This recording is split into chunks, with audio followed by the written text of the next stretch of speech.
Court का कांग्रेस को तगड़ा झटका। कोर्ट के फैसले से मचा हाहाकार। राहुल गांधी की गारंटी हो गई जब्त। सोनिया खड़गे के मुंह पर जोरदार तमाचा। नमस्कार, मैं हूं परवीन शेख। आप देख रहे हैं कैपिटल टीवी की स्पेशल स्टोरी। बुधवार 10 जुलाई को सुप्रीम कोर्ट का एक बड़ा फैसला सामने आया है। इस फैसले से देश की सबसे पुरानी पार्टी की जमीन खिसक गई है। इस फैसले ने राहुल गांधी की न्याय गारंटी की हवा निकाल दी है। मुस्लिम महिलाओं को लेकर सुप्रीम कोर्ट के इस फैसले ने बता दिया कि जल्द ही देश में यूसीसी यानी यूनिफॉर्म सिविल कोड लागू होगा। देश की सर्वोच्च अदालत के इस फैसले से कांग्रेस पार्टी में हाहाकार मच गया है। खड़गे से लेकर सोनिया और राहुल के चेहरे का रंग उड़ चुका है।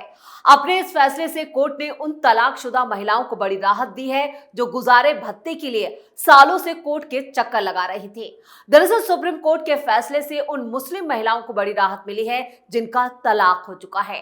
कोर्ट ने बुधवार 10 जुलाई को फैसला सुनाया कि मुस्लिम महिलाएं अपने पति के खिलाफ सीआरपीसी की धारा 125 के तहत गुजारा भत्ते के लिए याचिका दायर कर सकती हैं। जस्टिस बीवी नागरत्ना और जस्टिस ऑगस्टिन जॉर्ज मसीह ने अलग अलग लेकिन एक जैसा फैसला दिया। कोर्ट ने कहा कि मुस्लिम महिला जो तलाक पर अधिकारों का संरक्षण अधिनियम 1986 दरअसल सेकुलर लॉ को दरकिनार नहीं कर सकता। देश की सबसे बड़ी अदालत ने अपने फैसले में कहा कि कुछ पतियों को इस तथ्य की जानकारी नहीं है कि पत्नी जो एक गृहिणी होती है, लेकिन इन होम मेकर्स की पहचान भावनात्मक और अन्य तरीकों से उन पर ही निर्भर होती है। कोर्ट ने फैसले में क्या कहा? कोर्ट ने कहा कि एक भारतीय विवाहित महिला को इस तथ्य को लेकर अलर्ट होना चाहिए जो आर्थिक रूप से स्वतंत्र नहीं है। इस तरह के आदेश से सशक्तिकरण का अर्थ है कि उसकी संसाधनों तक पहुंच बनती है। हमने अपने फैसले में 2019 अधिनियम के तहत अवैध तलाक के पहलू को भी जोड़ा है। हम इस प्रमुख निष्कर्ष पर हैं कि सीआरपीसी की धारा 125 सभी महिलाएं जो लिव इन में भी रहती हैं उन समेत सभी पर लागू होगी, ना कि सिर्फ विवाहित महिला पर। कोर्ट ने यह भी कहा कि अगर धारा 125 सीआरपीसी के तहत मामला लंबित है और मुस्लिम महिला का तलाक हो जाता है तो वो 2019 अधिनियम का सहारा ले सकती है। 2019 अधिनियम धारा 125 सीआरपीसी के अतिरिक्त उपाय प्रदान करता है। मुस्लिम शख्स की याचिका खारिज।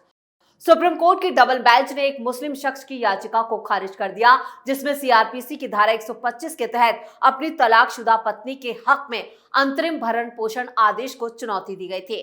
कोर्ट ने साफ कर दिया कि मुस्लिम महिला जिस पर तलाक अधिकारों का संरक्षण अधिनियम 1986 धारा 125 सीआरपीसी के प्रावधानों को रद्द नहीं करेगा। एक मुस्लिम महिला आगा ने सीआरपीसी की धारा 125 के तहत याचिका दाखिल कर अपने पति से गुजारे भत्ते की मांग की थी। याचिकाकर्ता की तरफ से कोर्ट में गुहार लगाई गई थी कि वो उसके पति को 20,000 रुपए हर महीने अंतरिम गुजारा भत्ता देने का निर्देश दे। तेलंगाना हाईकोर्ट के आदेश को चुनौती। फैमिली कोर्ट के इस आदेश को तेलंगाना हाईकोर्ट में चुनौती दी गई जहां कहा गया कि पक्षकारों ने साल 2017 में मुस्लिम पर्सनल लॉ के अनुसार तलाक ले लिया था। इससे पहले 2013 में फैमिली कोर्ट के उस आदेश को बहाल कर दिया जिसमें एक तलाकशुदा मुस्लिम महिला को भरण पोषण के लिए सीआरपीसी की धारा 125 याचिका को बनाए रखने का हकदार माना गया था। कट्टरपंथियों के आगे राजीव गांधी का सरेंडर। गौरतलब है कि 1985 के शाह बानो मामले के बाद से लगातार सुप्रीम कोर्ट अपने फैसलों में ये कहता आ रहा है कि तलाक लेने वाली मुस्लिम महिलाएं भरण पोषण की हकदार हैं। शाह बानो के फैसले को उस वक्त की राजीव गांधी सरकार ने पलट दिया था। इसके बाद ट्रिपल तलाक के फैसले में सुप्रीम कोर्ट ने मुस्लिम महिला के भरण पोषण के पहलू को स्पष्ट किया, साथ ही कई अन्य मुद्दों पर भी सहूलियत लेकर आदेश दिया और तब से लेकर अब तक सर्वोच्च अदालत तक मामले पहुंचते रहे हैं। आपको बता दें कि राजीव गांधी ने प्रधानमंत्री रहते एक ऐसी गलती की थी जिसका खामियाजा आज भी कांग्रेस को भुगतना पड़ रहा है। एक ऐसी गलती जिसने कभी 2 लोकसभा सीटों तक सिमटने वाली बीजेपी को लगातार 3 बार पूर्ण बहुमत के करिश्मे तक पहुंचा दिया। एक ऐसी गलती जिसने सेकुलरिज्म की पवित्रता को नष्ट कर दिया, सेकुलर को सिकुलर रूपी गाली बना दिया। सेकुलरिज्म भारतीय संविधान की तासीर में है। संविधान की प्रस्तावना में ये शब्द भले ही 1976 में इमरजेंसी के दौरान 42वें संविधान संशोधन के जरिए जोड़ा गया हो, लेकिन ये भावना तो भारतीय संविधान के जन्म के साथ ही उसकी आत्मा में रची बसी थी। राजीव गांधी की उस ऐतिहासिक गलती से पहले धार्मिक कट्टरता कभी भारतीय राजनीति की मुख्यधारा का हिस्सा नहीं बन पाई थी। हिंदू महासभा हो या इंडियन मुस्लिम लीग या फिर अकाली दल, जनता ने धर्म विशेष की राजनीति करने वाले दलों को कभी खास तवज्जो नहीं दी, लेकिन राजीव गांधी की उस एक गलती ने भारतीय राजनीति की सूरत बदल दी। 1985 में सुप्रीम कोर्ट ने एक तलाकशुदा महिला जिनका नाम शाहबानो था, उनके पति को हर महीने गुजारा भत्ता देने का आदेश दिया। लेकिन मुस्लिम कट्टरपंथियों के दबाव में आकर उस वक्त के प्रधानमंत्री राजीव गांधी सरकार ने 1986 में संसद में कानून बनाकर सुप्रीम कोर्ट के फैसले को पलट दिया। कठमुल्लों के आगे राजीव गांधी के उस शर्मनाक सरेंडर ने सेकुलरिज्म की पवित्रता ही खत्म कर दी। सेकुलरिज्म और मुस्लिम तुष्टीकरण का जो विभाजन, जो एक लाइन खींची थी, उसे ही मिटा दिया था। कट्टरपंथियों को खुश करने के लिए राजीव गांधी की उस ऐतिहासिक भूल ने तुष्टीकरण का गुब्बारा इतना फुला दिया कि उसको फटना ही था। सरकार पर मुस्लिम तुष्टीकरण के आरोप लगने लगे, जो आज भी बदस्तूर जारी हैं। शाहबानो मामले ने खोली थी कांग्रेस की पोल। इंदौर में एक बड़े वकील थे, नाम था मोहम्मद अहमद खान। शाहबानो उन्हीं की पत्नी थे। 1975 में खान ने एक कम उम्र की लड़की से शादी कर ली और 43 साल तक साथ रही अपनी बीवी शाहबानो को उनके 5 बच्चों समेत घर से निकाल दिया। एक झटके में एक 59 साल की महिला बेघर हो गई। वकील साहब बच्चों की परवरिश के लिए कभी कभी कुछ पैसे दे दिया करते थे, लेकिन शाहबानो हर महीने गुजारा भत्ते की मांग कर रही थी, जिसे लेकर दोनों में अक्सर विवाद होता। 6 नवंबर 1978 को मोहम्मद अहमद खान ने शाहबानो को 3 तलाक दे दिया। मेहर की रकम का भुगतान कर खान ने 2 टूक कह दिया कि अब आगे एक नया पैसा नहीं देंगे। 3 तलाक के बाद शाहबानो ने खान से हर महीने गुजारा भत्ते की मांग को लेकर अदालत का रुख किया। मोहम्मद अहमद खान ने दलील दी कि 3 तलाक के बाद इद्दत की मुद्दत तक की ही तलाकशुदा महिला की देखरेख की जिम्मेदारी शौहर की होती है, उसके बाद नहीं। मुस्लिम महिला को तलाक के बाद गुजारा भत्ता नहीं दिया जा सकता। दरअसल भारत में मुस्लिम पर्सनल लॉ के मुताबिक तलाक के बाद आमतौर पर 3 महीने इद्दत की मुद्दत कहलाती है। इस अवधि के दौरान महिला की देखरेख की जिम्मेदारी तलाक देने वाले पति की ही होती है। अगर महिला उस वक्त प्रेग्नेंट हो तो इद्दत की मुद्दत जो है वो बच्चे के जन्म तक मानी जाती है। इद्दत की मुद्दत एक तरह का वेटिंग पीरियड है, ताकि इस दौरान तलाकशुदा महिला चाहे तो दूसरी शादी कर सके। मजिस्ट्रेट कोर्ट से लेकर हाई कोर्ट तक शाहबानो के पक्ष में फैसला आया। खान ने हाई कोर्ट के फैसले को सुप्रीम कोर्ट में चुनौती दी। दलील दी गई कि दंड प्रक्रिया संहिता यानी CRPC की जिस धारा 125 के तहत गुजारे भत्ते की मांग की गई है वो मुस्लिम पर लागू नहीं होती, यानी वो मुसलमानों पर लागू नहीं होती, क्योंकि ये मुस्लिम पर्सनल लॉ से जुड़ा मामला है। मामला 5 जजों की संविधान पीठ में पहुंच गया। आखिरकार 23 अप्रैल 1985 को तत्कालीन CJI YV चंद्रचूड़ की अध्यक्षता वाली कॉन्स्टिट्यूशनल बेंच ने अपना ऐतिहासिक फैसला सुनाते हुए मोहम्मद अहमद खान को आदेश दिया कि वो शाहबानो को हर महीने भरण पोषण के लिए 179 रुपए 20 पैसे दिया करेंगे।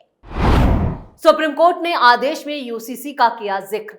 सुप्रीम कोर्ट ने अपने आदेश में साफ कहा कि तलाक के बाद बीवी को मेहर देने का मतलब ये नहीं है कि उसे गुजारा भत्ता देने की जरूरत नहीं है। गुजारा भत्ता तलाकशुदा पत्नी का हक है। शीर्ष अदालत ने सरकार से भी समान नागरिक संहिता की दिशा में आगे बढ़ने की अपील की। इससे पहले भी कई मौकों पर कोर्ट समान नागरिक संहिता बनाने की सलाह दे चुका था। संविधान के अनुच्छेद 44 में भी कहा गया है कि राज्य में भविष्य में समान नागरिक संहिता सुनिश्चित करने की कोशिश करेगा। लेकिन शाहबानो मामले में समान नागरिक संहिता को लेकर सुप्रीम कोर्ट की टिप्पणी से मुस्लिम पर्सनल लॉ बोर्ड तिलमिला गया। तिलमिलाए भी क्यों ना, उसका तो पूरा वजूद ही खतरे में था। फिर क्या था, मुस्लिम कट्टरपंथियों ने सुप्रीम कोर्ट के ऐतिहासिक फैसले को इस्लामी मामलों में दखल बताकर विरोध प्रदर्शन शुरू कर दिया। ये विडंबना ही थी कि लेफ्ट दलों को छोड़कर सेकुलर कहे जाने वाले कमोबेश हर पार्टी ने सुप्रीम कोर्ट के एक सेकुलर फैसले का विरोध किया। शुरुआत में लगा कि राजीव गांधी सरकार सुप्रीम कोर्ट के फैसले के साथ है। 23 अगस्त 1985 को लोकसभा में तत्कालीन गृह राज्य मंत्री आरिफ मोहम्मद खान ने सुप्रीम कोर्ट के फैसले का बचाव करते हुए दमदार भाषण दिया, लेकिन साल भर के भीतर ही मुस्लिम कट्टरपंथियों के विरोध के आगे राजीव गांधी सरकार ने घुटने टेक दिए। सुप्रीम कोर्ट के फैसले को पलटते हुए सरकार ने मुस्लिम महिला कानून 1986 पारित कर दिया। कानून के विरोध में आरिफ मोहम्मद खान ने राजीव गांधी मंत्रिपरिषद के साथ साथ कांग्रेस से इस्तीफा दे दिया। शाहबानो अदालती लड़ाई जीतने के बाद भी हार गई। राजनीति ने उन्हें हरा दिया। कट्टरपंथियों के आगे राजीव गांधी सरकार के सरेंडर ने उन्हें हरा दिया।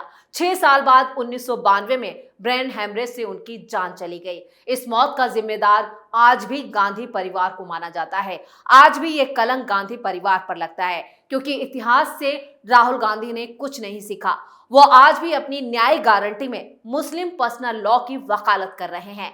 बीजेपी के मुताबिक 1936 में मुस्लिम लीग ने अपनी मैनिफेस्टो में कहा था कि वो मुस्लिमों के लिए शरिया यानी व्यक्तिगत कानूनों की रक्षा करेगी।